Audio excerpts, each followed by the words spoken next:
자, 그러면 우리는 이걸 구분하는 거예요. 내가 지금 이 힘든 게 내가 대가를 지불해야 될 길인지, 아니야, 힘들어 보니까 이거 아닌 것 같아, 이거를 구분하는 거죠. 나중에 후회되는 건 그거 같아요. 아유, 내가 그거 견딜 걸, 그거 할 걸, 시간만 다 지나버렸네. 계속 내 자신에게 핑계를 대는 거예요. 난 이래서 못해, 난 저래서 못해, 조금 이따 할 거야. 삼춘 마귀가 조카 마귀에게 사람을 속이는 11가지를 소개시킨 책이 있어요. 거기에 보면 이런 게 있어요. 인간에게 계획을 하게 해라, 정말 좋은 계획을 하게 도와줘라, 그리고 내일부터 하라고 해라. 인간에게 내일은 없다. 인간에게 내일은 영원히 오지 않는다. 그러니 모든 계획을 하게 하고 도와주고 내일부터 하라고 해라. 그러면 인간은 영원히 할 수 없단다. 그 BC 1050년경에 이제 이스라엘 백성들은 그 이방 나라와 같은 이제 왕을 달라고 그 당시에 이제 사사였던 사무엘에게 요청을 했었습니다. 그 요청에 대해서 이제 하나님은 그 내키지 않았지만 그 백성들의 요구를 들어주었습니다. 그 당시에 이제 사사였던 그 사무엘은 이제 사울을 이스라엘의 이제 첫 번째 왕으로 세우게 됩니다. 지난번에 이제 이야기했던 것을 이제 요약을 하고 있습니다. 사울은 그 훌륭한 왕의 제목이었어요.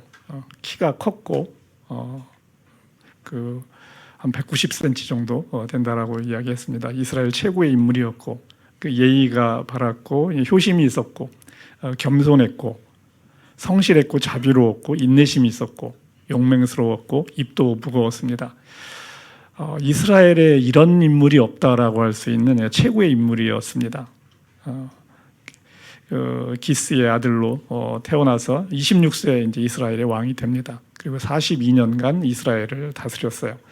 뭐 연도에 대한 것들은 약간의 추정이 들어갑니다. 그래서 연구하는 사람마다 좀씩 차이가 있는데 그냥 참고로 사용을 하고 있는 것입니다.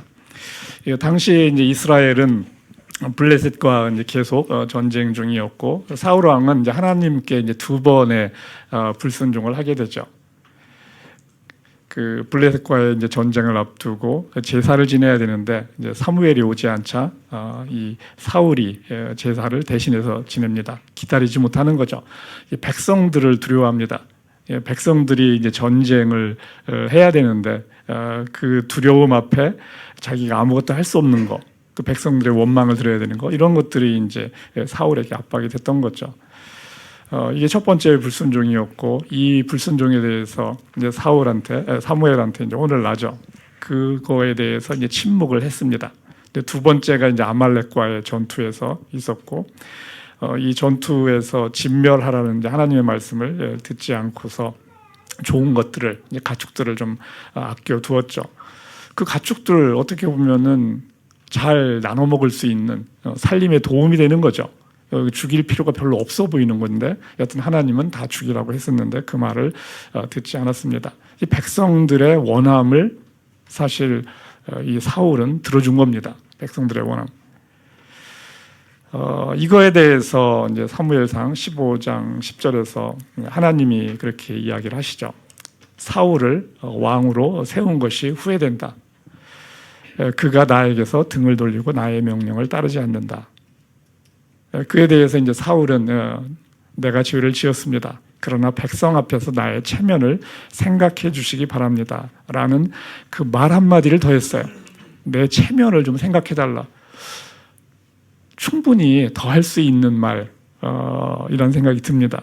근데 그 말 한마디 더 했는데 그거에 대해서 하나님은 열을 받았고 그 왕의 자리를 이제 다윗에게 주게 됩니다. 하나님의 후회, 사람의 후회는 이제 돌이킬 수 없는 것에 대한 아쉬움이에요.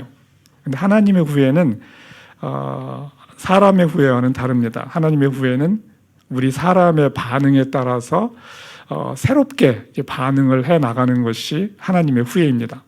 하나님은 우리가 불순종하면 우리를 내버려 두거나, 사실 대부분의 경우에 우리가 불순종하면 내버려 둡니다. 이게 더 어려워요. 오히려 징계를 받으면 훨씬 낫습니다. 근데 그 징계가 우연히 다른 건에 의해서 발생한 건지 정말 하나님이 주는 징계인지 그것도 알기 쉽지 않습니다. 여하튼 이 하나님의 징계라고 하면 감사한 거고, 이것은 우리에게 새로운 기회를 주는 것입니다. 그에 대해서 이제 하나님의 심판, 더 이상의 기회가 없다라는 결론인 거죠. 하나님의 심판은, 결론은 그렇게 주어지게 됩니다. 히브리서 12장 10절에서 이 징계에 대해서 이렇게 이야기합니다. 한번 같이 읽겠습니다. 하나님께서는 우리를 자기의 거룩하심에 참여하게 하시려고 우리에게 유익이 되도록 징계하십니다. 이 하나님의 징계는 우리를 거룩하게 한다. 결국은 성숙한 사람으로 만들어간다는 얘기입니다. 그런데 계속 이제 말을 안 들으면은 결국은 심판으로 그 삶이 끝이 나게 되는 거죠. 이 사울의 그 불순종 가운데 결국 이제 또 다윗이라는 이제 인물이 등장을 하게 됩니다. 이 다윗은 사울과의 나이 차이가 한 30살 남짓 나는 걸로 보여져요. 30살 남짓. 그 BC 1040년에서 이제 970년까지 살았던 인물. 15살 정도의 소년의 나이에 이제 혜성과 같이 등장을 하고 30살에 이제 헤브론의 왕이 되어서 40년 동안 이제 이스라엘을 다스리는 사람이 됩니다. 이 사울의 불순종에 대해서 하나님은 사무엘을 통해서 다윗이 이제 왕이 되도록 이제 선언을 합니다. 이 사무엘이 이 왕이 될 제목을 이제 찾기 위해서 이새의 아들들을 보게 됩니다. 이새에게는 7의 아들이 있었고 8번째가 이제 다윗이었는데 이 아들들은 이제 하나씩 보면서 누가 이 다음에 왕이 될 것인가를 이제 보려고 합니다. 하나씩 보게 되는데 첫 번째 그 엘리압, 이새의 아들 엘리압이 옵니다. 준수한 모습과 큰 키를 보고 딱 왕으로 삼으려고 합니다. 준수한 모습과 큰 키. 여기도 역시 또 이 누굽니까? 아까 사울과 비슷한 모습에. 근데 사울보다는 한 급 떨어지는 것 같아요. 왜냐하면 사울은 이스라엘 최고의 인물이라고 했는데 그 수준은 아니고 이 베냐민 지파에서는 쓸만한 정도의 인물 아니었나 싶습니다. 그러자 이제 하나님은 아니라고 하고 또 아들이 없냐 했을 때 이제 막내 아들 양치고 있던 이 다윗을 불러오게 합니다. 그러면서 이제 사무엘상 16장 7절 그 엘리압을 왕으로 삼는 것을 막으면서 하나님이 이런 말을 하십니다. 사람은 겉모습만을 따라 판단하지만 나주는 중심을 본다. 이렇게 이야기를 하고 있어요. 첫 번째 질문을 한번 던져보면은 하나님은 겉모습을 그럼 안 보나? 라는 생각을 해보게 돼요. 하나님은 겉모습을 안 보나? 어떤 것 같아요? 오늘 김성민 형제 오늘부터 계속 조교가 바뀌었는데 예. 어디 있어요? 아 여기야. 예. 보시죠. 보이는데 안 보실 것 같지는 않습니다. 겉모습을 본다 하나님도. 예, 이게 우리 기준하고는 다르지만 이렇게 사람은 잘생기면 뭔가 베네핏을 주고 네. 사실 미남 미녀는 세상 살기가 참 편하지 않습니까? 그런데 그렇지 않은 경우는 참 힘들거든요. 세상 살기 힘들죠. 예, 예, 제가 잘 아는데 그래서 그 사람은 그런데 근데 하나님은 오히려 그 모습을 보고 상대적으로 판단을 하시는 것 같아요. 이게 못생긴데도 뭔가를 잘하면 더 베네핏을 다 많이 주시는 것 같은. 그래서 보시지 않을까 생각합니다. 보시긴 보는데 판단의 기준은 아니다. 네.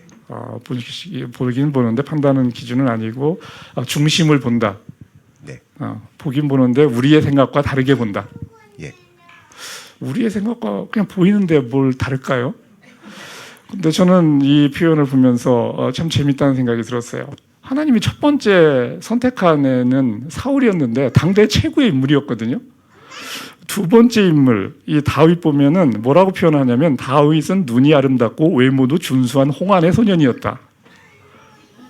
거기에 또 수금을 탈 줄 알아요. 용사이며 말도 잘하고 주님께서 함께 하십니다 이러거든요. 그러니까 하나님은 외모도 보고 중심도 보는구나 라는 생각이 들게 해요. 지금 사실은 외모도 보고 중심도 보는구나. 그것을 바꾼 게 사실은 예수님이에요. 예수님은 볼품이 없으셨다. 보기에 흠모할 만한 것이 없다라고 하거든요. 그래서 저는 그 예수님에 대한 그 표현을 보면서 하나님이 좀 마음을 바꾸셨나? 이런 생각이 들었어요. 그전에는 하나님도 보기에 괜찮은 게 괜찮은 것 같다라는 생각을 가지고 선택을 해서 써보셨는데 그렇지 않은 사람을 써보고 싶은 것이 예수님이 아니었을까라는 생각을 그래서 해봅니다. 여하튼 하나님도 지금까지 이렇게 봤을 때는 하나님도 외모를 본다는 것을 보고 있어요. 겉모습만을 따라 판단하지만 나를 주는 중심을 본다. 사람은 겉모습만 보지만 하나님은 겉모습과 중심도 본다. 뭐 이렇게 저는 여하튼 이 다윗을 보면서 그렇게 이해가 됐어요. 여하튼 저의 이해입니다. 뭐 이거는 하나님을 만나서 물어봐야 돼요. 진짜 하나님의 속생각이 무엇인지는. 근데 그것은 예수님을 통해서 드러내지 않았나라는 생각을 여하튼 하게 됩니다. 소년 다윗은 이 골리앗을 물리치면서 혜성과 같이 등장합니다. 사울도 용맹한 장수였고요. 전쟁에 앞장서서 많은 전투를 이겼습니다. 이 백성들은 사울 왕에게 환호했었어요. 헌데 다윗이 등장을 하자, 골리앗을 물리치며 등장하자 백성들은 다윗을 더 환호합니다. 엄청난 이제 큰일을 한 거죠. 그래서 사무엘상 18장 7절에 보게 되면 이렇게 이야기합니다. 여인들이 춤을 추면서 노래를 불렀다. 사울은 수천 명을 죽이고 다윗은 수만 명을 죽였다. 이 말에 사울은 몹시 언짢았다. 생각할수록 화가 치밀어 올랐다. 사람들이 다윗에게는 수만 명을 돌리고 나에게는 수천 명만을 돌렸으니 이제 그에게 더 돌아갈 것은 이 왕의 자리밖에 없겠군 하고 투덜거렸다. 그날부터 사울은 다윗을 시기하고 의심하기 시작하였다. 다윗에 대한 시기심 때문에 사울은 망가지기 시작합니다. 사울은 한 번도 왕을 꿈꾸지 않았어요. 왕 되게 해달라고 기도한 적 없고 다윗도 마찬가지예요. 꿈을 꿔서 뭐가 되라 이런 거는 다 사람이 지어낸, 이 교회에서 지어낸 비전이라는 걸로 포장하는 말일 뿐이에요. 진짜는 알 수가 없어요. 그냥 하나님이 해보시는 거죠. 왕이 된 후에 사울은 왕의 자리를 빼앗길까 두려워합니다. 자신을 왕삼을 분 그 하나님을 잊어버린 거죠. 사울은 다윗을 죽이려고 10여 년 이상을 계속 쫓아다닙니다. 사울은 다윗을 죽이려 하면서 진심 어린 후회를 합니다. 두 번의 이제 진심 어린 후회의 장면이 나와요. 이제 첫 번째 후회 장면입니다. 후회와 회개, 이것이 이제 오늘의 주제 내용입니다. 사울은 이제 3천 명의 군사를 거느리고 이제 다윗을 쫓습니다. 다윗은 엔게디 광야의 굴속 깊은 곳에 숨어 있었어요. 사울이 굴속으로 들어옵니다. 사울을 죽일 수 있는 절호의 기회를 이제 맞이합니다. 하지만 다윗은 사울을 죽이지 않고 사울의 겉옷자락만 살짝 잘랐습니다. 다윗은 굴에서 나온 다음에 멀리 떨어진 다음에 이제 사울에게 외칩니다. 이게 사무엘상 24장 10절부터인데 이제 오늘 성경 본문이 됩니다. 교대로 한번 읽어보겠습니다.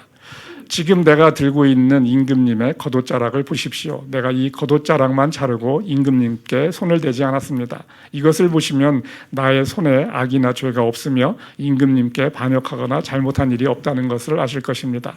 그런데도 임금님은 나를 죽이려고 찾아다니십니다. 다윗이 말을 끝마치자 사울은 나의 아들 다윗아 이것이 정말 너의 목소리냐 하고 말하면서 목 놓아 울었다. 사울이 다윗에게 말하였다. 나는 너를 괴롭혔는데 너는 내게 이렇게 잘해주었으니 내가 나보다 의로운 사람이다. 주님께서 나를 내 손에 넘겨주었으나 너는 나를 죽이지 않았다. 이것 하나만으로도 오늘 너는 내가 나를 얼마나 끔찍히 생각하는지를 내게 보여주었다. 나도 분명히 안다. 너는 틀림없이 왕이 될 것이고 이스라엘 나라가 내 손에서 굳게 설 것이다. 그러므로 너는 이제 주님의 이름으로 내게 맹세하여라. 너는 내 자손을 멸절시키지도 않고 내 이름을 내 아버지의 집안에서 지워버리지도 않겠다고 내게 맹세하여라. 다윗이 사울에게 그대로 맹세하였다. 사울은 자기의 왕궁으로 돌아갔고 다윗과 그의 부하들은 산성으로 돌아갔다. 이 사울은 하나님의 뜻을 압니다. 그리고 이 장면에서 목 놓아 울어요. 엄청나게 울었다는 얘기죠. 목 놓아 울었다. 이것은 어떤 것과 같냐면 베드로가 예수님을 3번 부인하고 그 다음에 딱딱 찔려서 밖에 나가서 목 놓아 울었다 같은 센텐스를 쓰고 있어요. 재미있는 것은 이렇게 사울이 목 놓아 울었는데 그런 사울을 다윗은 따라가지 않습니다. 사람이 회개한 것 같아도 믿을 수 있는 사람이 되는 것은 아닐 수도 있다는 거죠. 시간을 두고 봐야 한다는 것이죠. 사람은 믿음의 대상이 아니에요. 사람은 사랑의 대상일 뿐이에요. 믿을 수가 없다는 거죠. 이런 장면이 이제 첫 번째였고, 이제 두 번째 또 얼마 후에 또 이제 사울은 또 후회하는 장면을 또 한번 보여줍니다. 얼마 후에 이제 다윗은 십광야에 이제 하길라 산속에 숨어 있었습니다. 사울 왕은 한밤중에 장수들과 자고 있었어요. 이 병사들이 그 들레를 지키고 있었습니다. 다윗은 이 자기의 장수 아비새와 함께 이제 적진으로 들어갑니다. 다윗은 사울 왕을 죽일 기회를 다시 한번 잡습니다. 아비새가 잠들어 있는 사울 왕을 죽이려는데 다윗은 아비새를 말립니다. 사실 그 주변에 있는 병사들이 지키고 있지만 그들도 졸고 있었고 하기 때문에 지금 이게 사울 왕 바로 옆에까지 갈 수가 있었던 거죠. 사무엘상 26장 9절에서 이렇게 다윗이 이야기합니다. 그를 죽여서는 안 된다. 그 어느 누구든지 주님께서 기름 부어 세우신 자를 죽였다가는 벌을 면하지 못한다. 주님께서 사울을 치시든지 죽을 날이 되어서 죽든지 또는 전쟁에 나갔다가 죽든지 할 것이다. 전쟁에 나갔다가 죽었죠, 결국은. 그리고 사울의 머리맡에 있는 창과 물병을 집어서 나왔다. 다윗은 그리고 나서 멀리 떨어진 다음에 사울의 장수 아브넬을 부르면서 외칩니다. 아브넬아, 너는 이제 왕의 창이 어디로 갔으며 왕의 머리맡에 있던 물병이 어디로 갔는지 어서 찾아보도록 하여라. 너는 이제 죽어 마땅하다. 사울 왕을 못 지켰다는 거죠, 이 아브넬이. 이 말을 이제 사울이 다윗의 목소리를 알아듣고 이제 말하였다. 나의 아들 다윗아, 이것이 정말로 너의 목소리냐? 다윗이 대답하였다. 그러합니다. 어찌하여 이렇게 임금님의 종을 사냥하러 나오셨습니까? 사울이 대답하였다. 내가 잘못했다. 나의 아들 다윗아, 돌아오너라. 내가 오늘 나의 생명을 귀중하게 여겨 주었으니 내가 다시는 너에게 해를 끼치지 않겠다. 정말 내가 어리석은 일을 하여 아주 큰 잘못을 저질렀다. 하나님이 너에게 복 주시기를 바란다. 이후에 다윗은 사울의 땅에서 살아갈 자신이 없어져요. 두려운 거죠. 사울 왕이 두려운 겁니다. 3,000명의 군사를 끌고 다니면서 계속 다가오기 때문에. 그래서 사울의 땅에서 살아갈 자신이 없어서 적국으로 망명을 합니다. 블레셋으로 망명을 해요. 옳은 선택은 아니죠. 옳은 선택은 아니에요. 두려워서 그 선택을 합니다. 그만큼 이 다윗은 사울을 두려워했습니다. 오늘 설교 주제가 후회와 회개입니다. 그러면은 후회인지 회개인지 우리가 알 수 있을까? 라는 질문을 한번 던져봅니다. 후회인지 회개인지 어떻게 알 수 있을까? 당장은 구별하기 어렵고요. 이게 뭐라도 해야지 회개고 아무것도 안 하고 있으면 후회입니다. 뭔가를 하면은 회개가 될 수 있고 하지 않으면 후회가 된다. 네. 예, 정확한 표현을 지금 이야기했어요. 후회는 뭐라고 표현할 수 있냐면 잘못에 대한 감정적 반응이다. 많은 사람이 후회하잖아요. 감정적 반응이라는 거죠. 회개는 뭐냐? 하나님께로 돌이키는 삶의 변화. 물론 이것은 기독교적인 이제 해석이 여기에 조금만 들어간 거죠. 회개인지 후회인지는 사실은 결과를 봐야지 알 수 있어요. 시간이 지나봐야 안다는 거죠. 찬양과 기도를 뜨겁게 하고 눈물을 흘리고 해도 이것이 회개가 되는 것은 아니에요. 제정신이 들고 혼자 있을 때 어떻게 살아가는지를 봐야 된다는 거죠. 그리고 그것도 얼마나 지속적으로 가고 있는지를 봐야 된다는 것이에요. 후회는 심판으로 끝이 나고 회개는 구원에 이르게 합니다. 이 심판이라는 것은 결국은 영원한 죽음으로 간다는 것이고 구원이라는 것은 영원한 생명으로 간다는 것을 이야기하는 겁니다. 고린도후서 7장 10절 오늘 그 성경 암송 구절이 될 텐데요. 한번 같이 읽겠습니다. 하나님의 뜻에 맞게 마음 아파하는 것은 회개를 하게 하여 구원에 이르게 함으로 후회할 것이 없습니다. 그러나 세상 일로 마음 아파하는 것은 죽음에 이르게 합니다. 지속적인 후회는 결국은 하나님의 심판으로 갑니다. 회개는 하나님의 용서와 구원을 얻는 것입니다. 사울은 다윗을 왕으로 세우려는 하나님의 뜻도 알았어요. 그리고 엄청나게 후회를 했습니다. 회개와 같은 후회를 했어요. 목 놓아 울고 내가 잘못했다, 정말 잘못했다, 이런 표현을 그렇게 쉽게 쓰는 사울이 아니에요. 왜냐하면 사울은 입이 무거운 사람입니다. 그렇게 함부로 말을 뱉는 사람이 아닌데, 이 사울은 왕으로서 백성들의 인정을 받기를 원했습니다. 왕으로서 백성들의 인정을 받기를 원한다. 그것은 자연스러운 거죠. 백성들의 인정을 받는 게 뭐가 문제예요? 자연스럽습니다. 그런데 이 백성들과의 관계가 하나님과의 관계보다 더 중요했다는 게 문제예요. 백성들이 원하는 것을 사울은 적절하게 들어줍니다. 사실 이것을 통해서 사울이 자신의 치부를 하고 이랬다고 생각되지는 않아요. 그러니까 백성들의 원함을 들어줘서 백성들의 인정을 받고 싶은 마음이 있었다는 거죠. 갈라디아서 1장 10절에서 사도 바울은 이렇게 이야기합니다. 같이 읽겠습니다.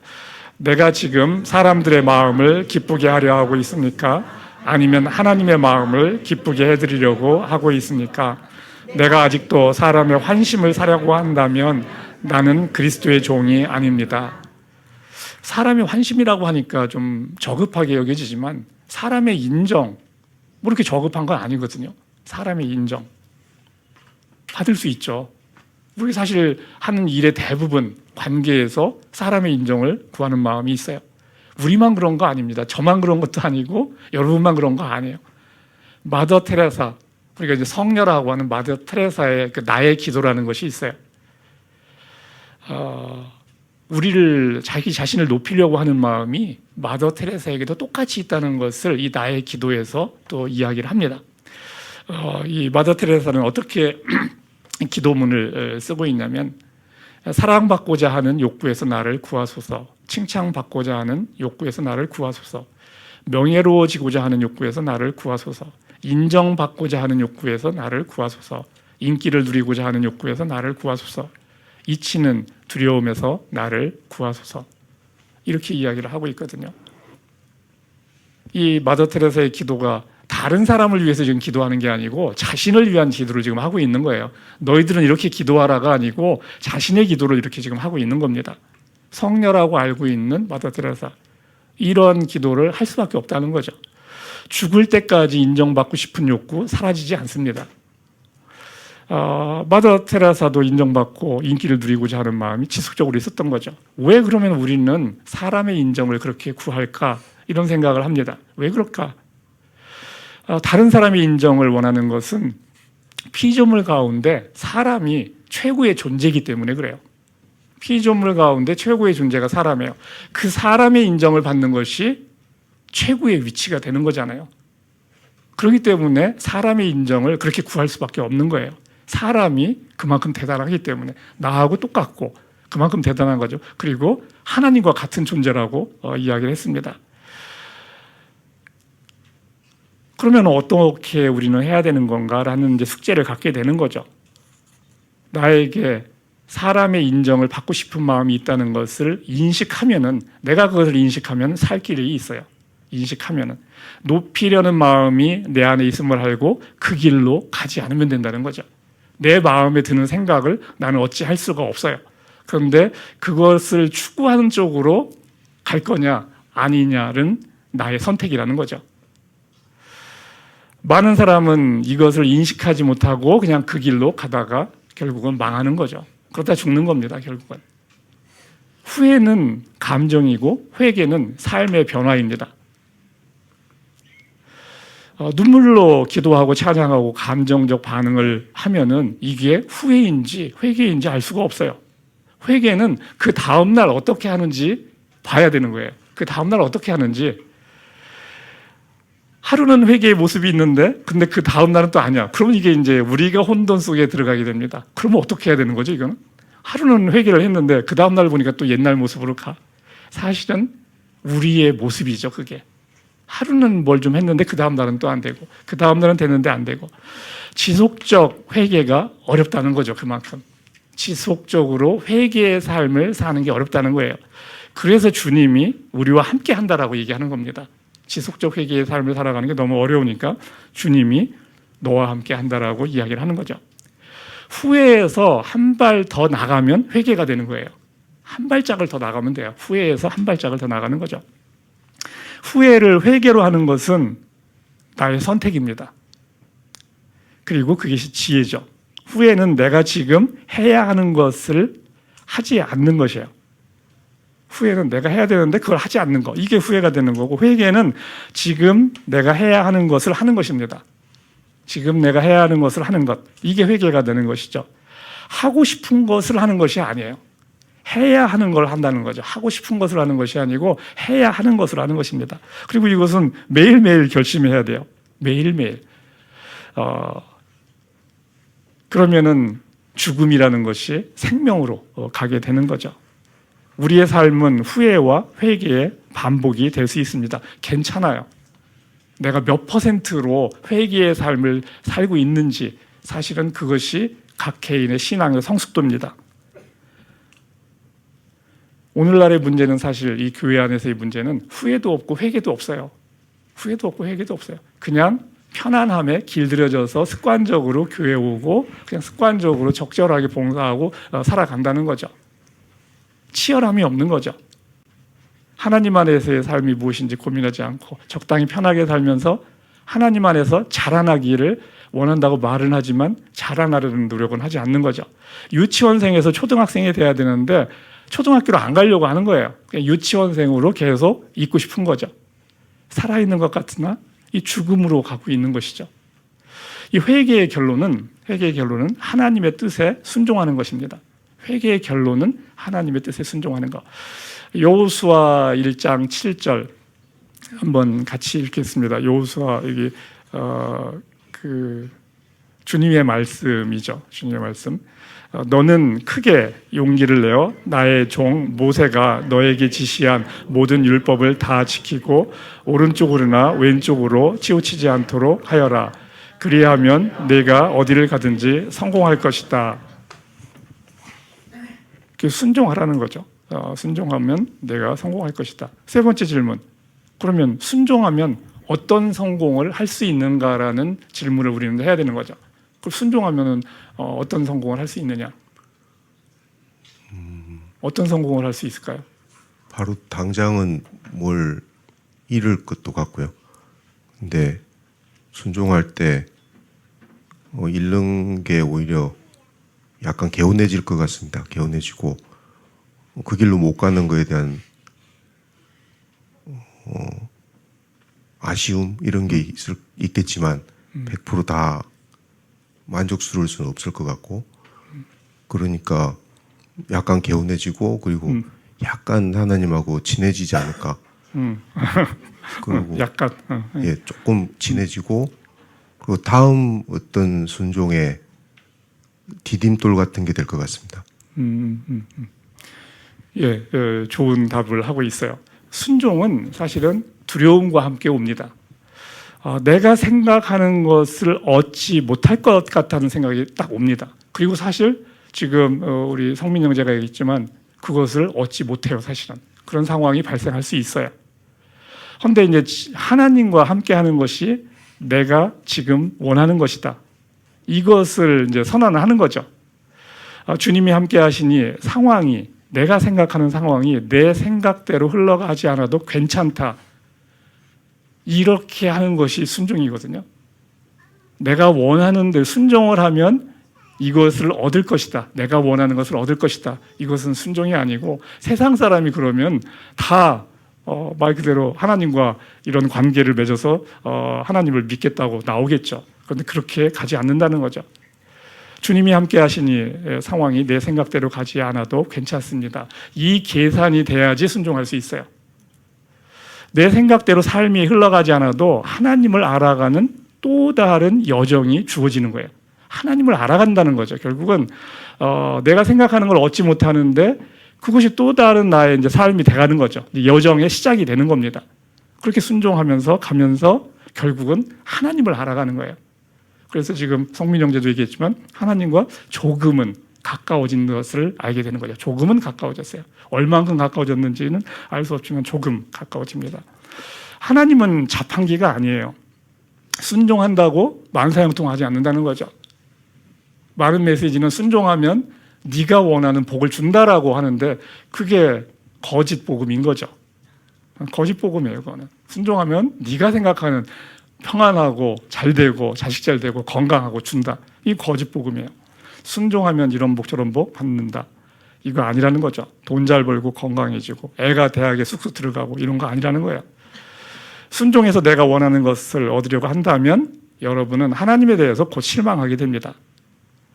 순종하면 얻을 수 없다고 여긴 것을 또 얻기도 해요. 근데 생각지도 못한 것을 얻기도 합니다. 그런 경우가 왕왕 또 생깁니다. 어떤 때는 얻은 것을 또 잃어버려요. 순종했더니 얻었다고 여긴 것을 또 잃어버리기도 해요. 그러니까 하나님은 알 수 없어요. 이를 통해서 눈에 보이는 것에 매이지 않는 삶을 배우게 됩니다. 이것을 통해서 눈에 보이는 것에 매이지 않는 삶, 이것을 배우게 되는 거죠. 이게 진리 안에서의 자유가 됩니다. 주님이 함께 하시는 삶이 무엇인지 알게 된다는 거죠. 이러한 지속적 순종이 어렵기 때문에 주님이 항상 우리와 함께 하겠다라고도 약속을 하는 거예요. 이 순종의 어려움을 하나님이 누구보다 잘 아신다는 거죠. 우리는 끊임없이 보이는 거에서 휘둘릴 수밖에 없는데 그 보이지 않는 하나님을 그 말씀을 뜻을 따라서 살아간다는 거 이게 쉽지 않다는 거 하나님이 아세요. 그래서 마태복음 28장 18절에서 예수님이 또 이렇게 이야기를 하시는 거죠. 한번 같이 읽겠습니다. 내가 너희에게 명령한 모든 것을 그들에게 가르쳐 지키게 하라. 보아라, 내가 세상 끝날까지 항상 너희와 함께 있을 것이다. 사실은 세상 끝날까지가 아니고 영원히 함께 하는 거죠. 영원히. 물론 그때는 세상 끝날까지는 얼굴을 볼 수 없지만 그 다음에는 또 얼굴과 얼굴을 또 본다라고 얘기하는데 그 얼굴을 본다는 게 뭔지는 사실 알기 쉽지 않아요. 하나님의 얼굴을 본다는 게 뭘까? 쉽지 않은 거죠. 사울 왕은 하나님의 뜻에 따르지 않았어요. 사실 2번의 처절한 후회를 했는데 순종의 모습이 없는데 이건 그래도 몇 달 지나가는 동안에 그래도 순종의 모습이 좀 있지 않았을까라는 생각이 사실 좀 있어요. 저는 그런 모습이 있었지는 않았을까? 근데 왜 딱 그 2개의 포인트, 후회하는 포인트, 아주 극렬한 후회 포인트 보여주고 회개한 삶의 모습이 하루는 있었지 않을까 하는 그런 생각을 하는데 여튼 그걸 보여주지는 않고 있어요. 성경은. 사울은 하나님이 다윗을 왕으로 삼는 것을 알고 있죠. 그리고 그것을 거역하는 것이 죄라는 것도 알고 있어요. 그리고 왕의 자리를 지키고 싶었어요. 다윗을 죽이고자 한 거죠. 그리고 다윗을 죽이려는데 자신의 10여 년의 인생을 쓰게 됩니다. 많은 사람에게는 지금 누리고 있는 축복이 올무가 됩니다. 사울 왕이 된 거 축복입니다. 엄청난 축복이죠. 사울 왕이 그 왕의 자리를 지키는 것과 다름이 없다는 거죠. 내가 지금 받은 축복을 지키려고 할 때 사울 왕이 왕의 자리를 지키려고 한 것과 차이가 없어요. 만약 그가 왕의 자리에 오르지 않았으면 하나님을 믿는 훌륭한 청년에서 훌륭한 장로로 자랄 수가 있었어요. 충분히 그랬을 수 있다고 여겨져요. 겸손했고 성실했어요. 왕이 되기 전에는 전혀 문제가 없었다는 거죠. 왕의 자리로 올라간 다음에 그 마음속 동기가 무엇인지 그 지점에서 드러난 것이었죠.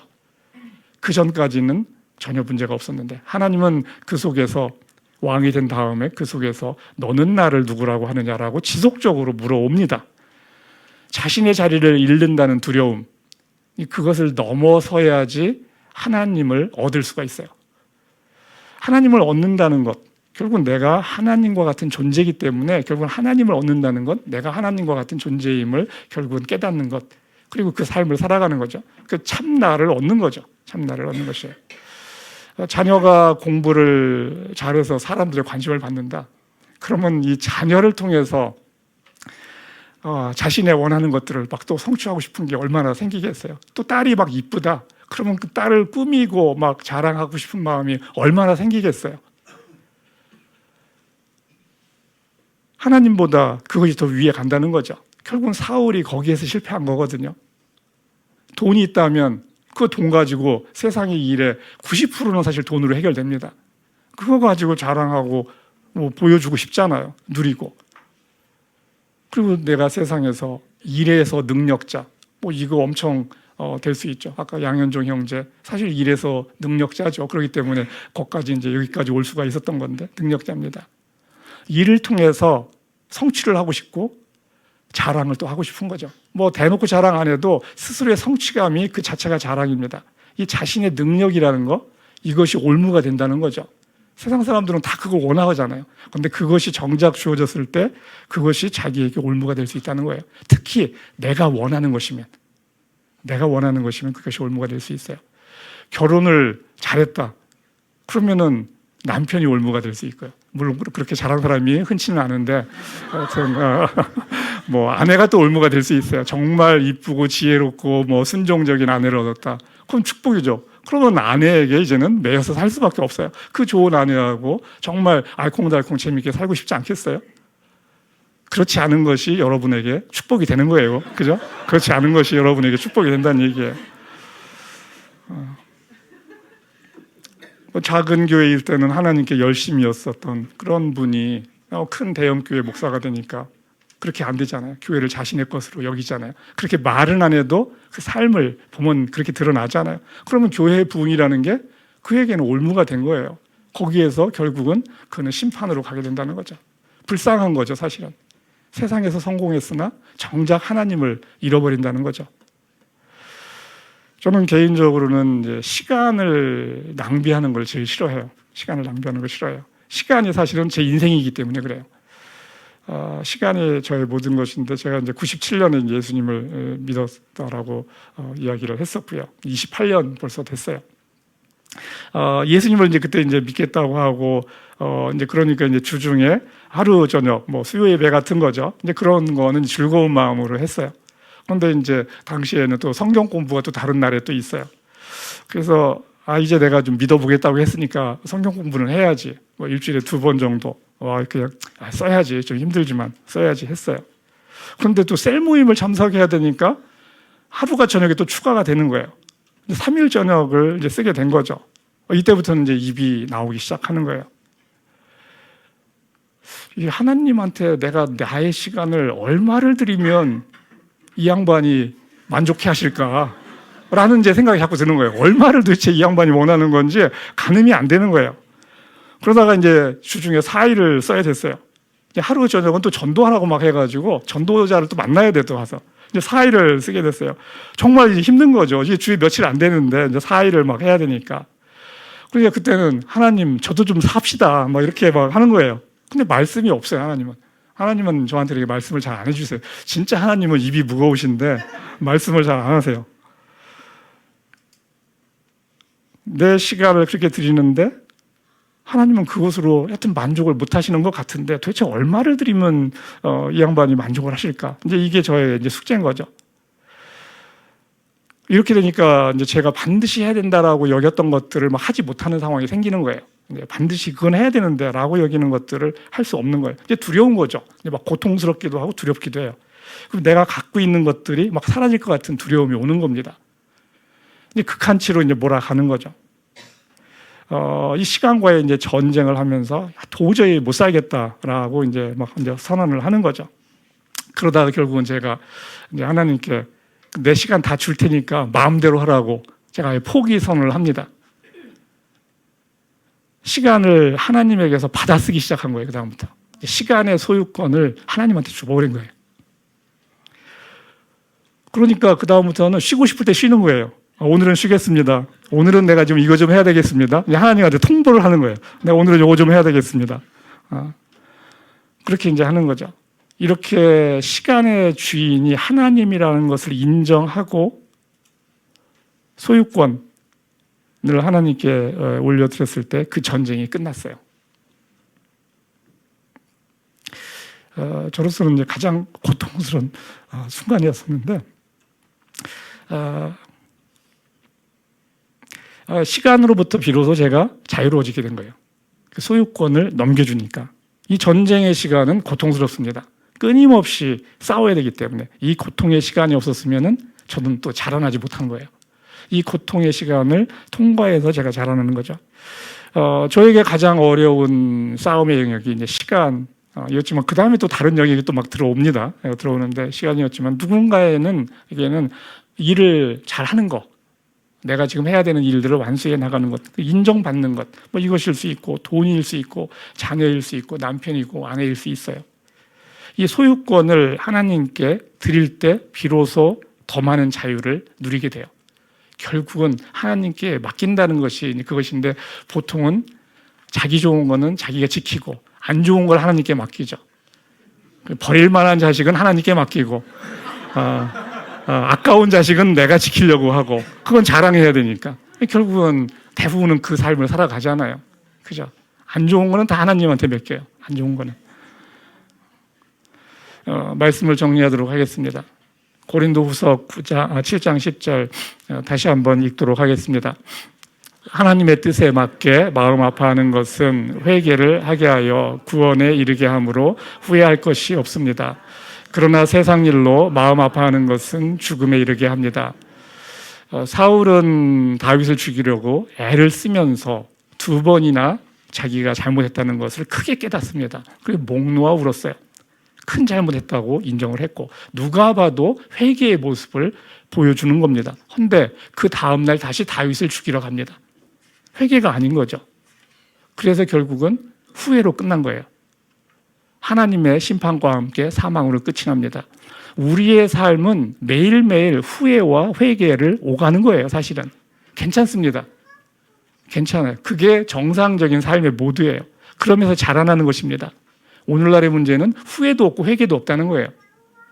치열함이 없다는 거죠.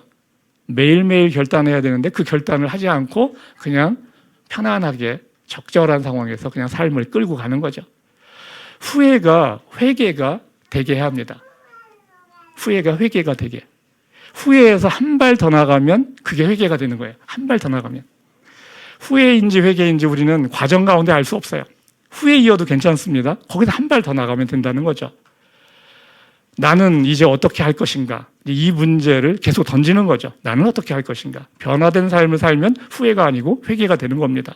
그렇게 살아가면서 영원한 삶으로 이어지는 거죠. 후회하는 삶은 결국은 하나님의 심판으로 끝이 납니다. 우리는 연약합니다. 우리가 지속적으로 순종하는 것이 어렵다는 것을 하나님은 누구보다 잘 알고 있어요. 그래서 우리를 혼자 놔두지 않는다는 거죠. 그래서 함께 한다는 건데 그래서 믿음이 필요해요. 함께 하는지 아닌지를 내가 알 수가 없는 거예요. 이분이 도대체 함께 하긴 하는 건지 나에게 관심이 있기는 한 건지 알 수가 없다는 거죠. 그런데 하나님은 함께 한다라고 얕은 얘기를 하고 있다는 거죠. 이것을 믿는 게 믿음인 거죠. 회개의 결론은 순종입니다. 결국은 회개의 결론은 순종이에요. 순종은 내가 지금 해야 할 것을 하는 것입니다. 하나님의 뜻을 따르는 것이죠. 하고 싶은 것을 하는 것이 아니고 해야 할 것을 하는 것입니다. 좋아하는 것을 하는 것이 아니라 옳은 것을 하는 거예요. 순종은 매일매일 삶 속에서의 치열한 결단이라는 거죠. 순종의 상급은 하나님을 소유하는 것입니다. 순종을 통해서 하나님을 알고 나를 알아갑니다. 이게 하나님의 영광이에요. 여러분이 뭘 하나님께 드려서 영광이 아니고 이 삶을 살아가는 것이 하나님께 영광이라는 거죠. 지난 시간 후회하지 말고 지금부터 진리이신 예수님의 말씀에 순종하는 것, 이것이죠. 그러면 하나님을 여러분은 소유하는 겁니다. 하나님을 소유하는 거예요. 하나님이 여러분의 유산이라는 거죠. 순종함으로써 하나님을 상급으로 누리는 여러분이 되기를 주님의 이름으로 축원합니다.